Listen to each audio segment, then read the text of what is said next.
కృష్ణాష్టమి కృష్ణ జన్మాష్టమి నాడు వీటిని ఇంటికి తెచ్చుకుంటే ఐశ్వర్యం కలుగుతుంది. అవి ఏంటో తెలుసుకుందాం. కృష్ణ జన్మాష్టమికి స్వాగతం, శుభాకాంక్షలు అందరికీ. కొన్ని విషయాలు శ్రీకృష్ణుడికి చాలా ఇష్టం. వాటిని ఇంటికి తెచ్చినా లేదా ఇంట్లో ఉంచినా మనకు శ్రీకృష్ణుడి అనుగ్రహం కలుగుతుంది. శ్రీకృష్ణ జన్మాష్టమి నాడు ఇంటికి ఎలాంటి వస్తువులు తీసుకురావాలి? కృష్ణ జన్మాష్టమి నాడు వీటిని ఇంటికి తెచ్చుకోండి. అవి ఏంటో చూద్దాం. వేద క్యాలెండర్ ప్రకారం శ్రీకృష్ణ జన్మాష్టమి 2024 పండుగ ఆగస్టు 26 సోమవారం జరుపుకుంటారు. మత గ్రంథాల ప్రకారం విష్ణువు ఈ రోజున శ్రీకృష్ణుడి అవతారంలో భూమిపై జన్మించాడని చెబుతారు. శ్రీకృష్ణ జన్మాష్టమి ఉత్సవాలను ఘనంగా నిర్వహించనున్నారు. ఈ పండుగ రోజున శ్రీకృష్ణుని బాలరూపమైన లడ్డు గోపాలని పూజిస్తారు. మీరు శ్రీకృష్ణుని ప్రసన్నం చేసుకుంటే అతను తన భక్తులు ప్రతి కోరికను తీరుస్తాడని నమ్ముతారు. 2024 శ్రీకృష్ణ జన్మాష్టమి రోజున మనం ఈ వస్తువులను ఇంటికి తెచ్చుకుంటే శ్రీకృష్ణుడి ప్రత్యేక ఆశీస్సులు మనకు లభిస్తాయి. వేణువు శ్రీకృష్ణుడికి ఇష్టమైన వాటిలో వేణువు ఒకటి. అందుకే శ్రీకృష్ణుడు ఎప్పుడూ చేతిలో వేణువు పట్టుకొని ఉంటాడు. శ్రీకృష్ణుడు వేణువు లేకుండా అసంపూర్ణుడు. మరియు జన్మాష్టమి రోజున వేణువును ఇంటికి తీసుకువస్తే అది చాలా శుభప్రదంగా పరిగణించబడుతుంది. కృష్ణ జన్మాష్టమి రోజున చెక్క లేదా వెండి వేణువును ఇంటికి తీసుకొచ్చి ముందుగా కృష్ణుడికి సమర్పించాలి.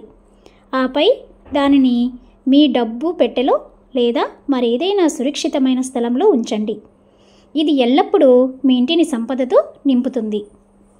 నెమలీకలు మత గ్రంథాల ప్రకారం కృష్ణ భగవానుడికి నెమలీకలు చాలా ప్రీతికరమైనవి. కృష్ణ జన్మాష్టమి రోజున నెమలి ఈకలు కొని ఇంటికి తెచ్చుకోవడం వల్ల పాజిటివ్ ఎనర్జీ వచ్చి వాస్తు దోషాలు తొలగిపోతాయి. అంతేకాకుండా ఇంట్లో నెమలీకలను ఉంచడం వల్ల కాల సర్పదోషం తొలగిపోతుంది. ఆవు మరియు దూడ చిత్రం మీరు శ్రీకృష్ణుడిని ప్రసన్నం చేసుకొని జన్మాష్టమి రోజున ఆయన ఆశీస్సులు పొందాలనుకుంటే తప్పకుండా మీ ఇంటికి ఆవు మరియు దూడల బొమ్మను లేదా విగ్రహాన్ని తీసుకురండి. శాస్త్రం ప్రకారం ఇంట్లో ఆవును ఉంచడం శుభప్రదంగా పరిగణించబడుతుంది మరియు గురువు యొక్క ఆశీర్వాదాన్ని తెస్తుంది. కానీ ఇప్పుడు పట్టణీకరణ వల్ల అది సాధ్యం కాదు. కాబట్టి కృష్ణ జన్మాష్టమి రోజున ఆవు మరియు దూడ యొక్క చిత్రం లేదా విగ్రహాన్ని ఇంటికి తీసుకొస్తే మంచి జరుగుతుంది.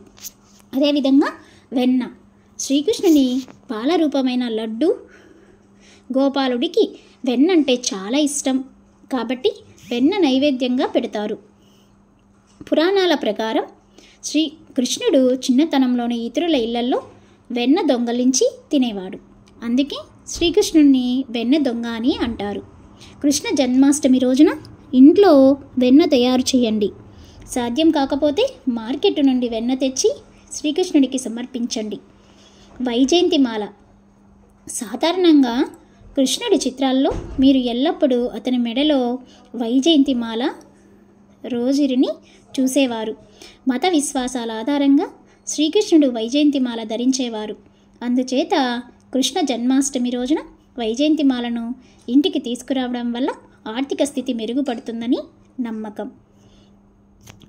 తెలిసింది కదా ఫ్రెండ్స్, ఏమేమి తీసుకొచ్చుకోవాలి కృష్ణ జన్మాష్టమి నాడు మనం ఇంటికి తెచ్చుకుంటే ఐశ్వర్యం ఎలా కలుగుతుంది అనేది. ఇంకొకసారి ఏమేమి కావాలో చెప్దాం. వేణువు, నెమలికలు, ఆవు మరియు దూడ ఫొటోస్ కానీ విగ్రహాలు కానీ, వెన్న, వైజయంతిమాల ఇవి తెచ్చుకుంటే మనకి కృష్ణాష్టమి రోజు మనకి ఆ కృష్ణయ్య మనకి ఐశ్వర్యాన్ని కలిగించి ఆపదలు తొలగించి మనకి మంచి చేస్తాడు. సో ఇలాంటి మరిన్ని మనం తెలుసుకోవడానికి మన ఛానల్ సబ్స్క్రైబ్ చేసుకొని పక్కనే ఉన్న బెల్ ఐకాన్ని క్లిక్ చేస్తే మీకు మరిన్ని న్యూ వీడియోస్ నోటిఫికేషన్స్ మీకు వస్తాయి. అదేవిధంగా ఇలాంటి మరిన్ని మీరు తెలుసుకోవాలి అనుకుంటే మన ఛానల్ని సబ్స్క్రైబ్ చేసుకోండి. Thanks for watching. Please subscribe.